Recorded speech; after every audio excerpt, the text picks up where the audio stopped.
ვულკანის ამოფრქვევის გამო საჰაერო სივრცის დახურვამ ევროპის ეკონომიკას უდიდესი ზარალი მიაყენა. ბრიუსელის აეროპორტის საწყობში 5 ტონა თევზი უკვე რამდენიმე დღეა ბლოკირებულია. ჩვენთან 5 ტონა თევზი ინახება და მთელი პარტიის განადგურება მოგვიწევს, რადგან თევზი მალე ფუჭდება.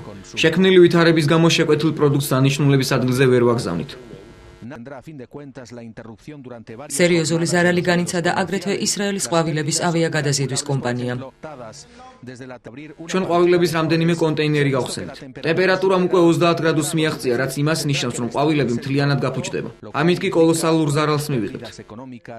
კენიის მეყვავილეობა, რომელიც ევროკავშირის ქვეყნებში ყვავილების იმპორტის 35%-ს ახორციელებს, დღეში $2 მილიონ კარგავს. გერმანიის ეკონომიკის მინისტრის რაინერ ბრიუდერლის განცხადებით, თუ საჰაერო მიმოსვლები არ აღდგება, ეს მთელი ევროპის ლოჯისტიკასა და სავაჭრო ოპერაციების ფუნქციონირებას დაარღვევს. მისი ბრძანებით გერმანიის ეკონომიკის სამინისტროში სპეციალური ანტიკრიზისული ჯგუფი შეიქმნა. ტვირთების გადაზიდვის მეტი წილი ავტომობილებსა და სარკინიგზო ტრანსპორტზე გადანაწილდება.